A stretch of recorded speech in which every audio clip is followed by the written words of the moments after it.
I went through meta-analyses and put together a real NZT. I built it, and it turned out that the 4 strongest items are completely free, and everything that comes in a bottle only starts from 5th place. At the end, there will be a full ranking and a 30-day protocol. Block 1. Rules of the game. Y plus 300% to memory from commercials physically does not exist. Science measures effect size, not percentages. What GO5 means: a shift from the 50th to the 69th percentile, meaning you outpace every 5th person out of 100. All numbers below follow this conversion. Honest, but approximate. I am not a doctor. Supplements during pregnancy, with medications and chronic conditions are strictly through a physician. Block 2. The pharmacy. Caffeine with L-theanine, 100 to 200 mg. Attention switching accuracy, 0.33. Vigilance, 0.20. Mood, 0.26. In sleep-deprived individuals, minus 38 milliseconds to reaction time versus placebo. Around 13%. Omega-3 starting at 2000 mg. Attention, 0.98.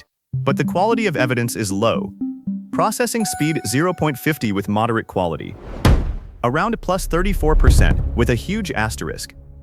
What grade is, and why a large effect with weak data means not wow, but wait. Bacopa starting at 600 mg, minimum 12 weeks. Around plus 8 minus 13% to attention speed and working memory. For the first month and a half, there is 0 effect plus stomach side effects. Cocoa flavanols, 500 mg.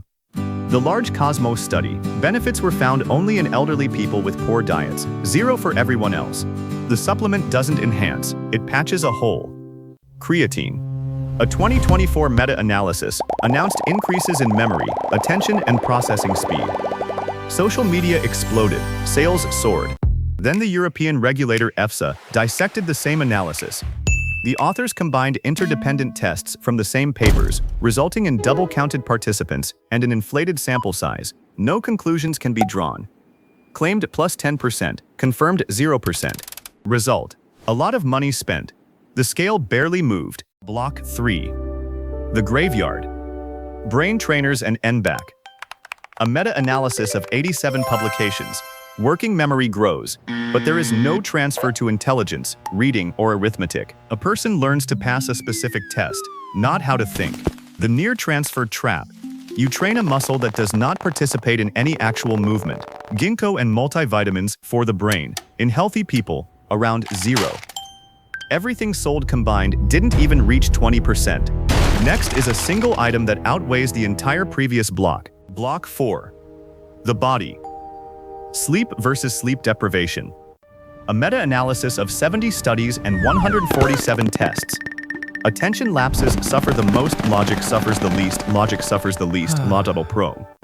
Around plus 28%. Sleep deprivation doesn't make you dumber, it makes you leakier. You don't lose IQ, you lose seconds. Sleeping before learning. Sleep deprivation before learning hits memorization with an effect of Ortix 0.62, after learning, logic 0.28. Around plus 23%. Sleeping in advance is twice as important as catching up on sleep afterward. Eliminating chronic sleep deprivation. Overall effect, logic 0.38 across all domains simultaneously, with maximum drops in attention and working memory. Around plus 15%. Coordination sports. Endurance cardio showed no effect compared to the control group, while coordination loads yielded logic 0.20, logic 0.29. Around plus 11%. Running on a treadmill with headphones gives the brain almost nothing. Tennis, martial arts, dancing, rock climbing, do. A single workout before a task. Effect 0.13 across 651 measurements, with cycling and interval training performing best. Around plus 5% to reaction time for the next hour. And none of this is even the top. The top is not about the body at all. Block 5. The method. Active retrieval from memory. Rowland's meta-analysis, 159 measurements. Self-testing instead of rereading yields 0.50. Another meta-analysis, over 200 comparisons, 0.70, around plus 19, thus 26%. 2 pages, I reread one 3 times. Close the second and retell it aloud, checking it a day later. Spaced repetition. Effect 0.28 versus cramming in one sitting. up to BL.43 on isolated material. Around plus 11%. Sleep immediately after learning. Effect 0.28 on consolidation. Around plus 11%. Study before sleep, rather than sleeping off the debt afterward. Multitasking. Not a boost, but paying the most expensive tax on attention. Notifications do the exact same thing to you as sleep deprivation, only voluntarily. Block 6. Assembly. The final stack on a single screen. A 30-day protocol. Baseline measurement, 4 weeks post-measurement. 3 free items. Sleep, retrieval, coordination. 1 optional paid item. Caffeine with theanine. Tests for measurement. Reaction time, digit span, delayed word list recall. Block 7.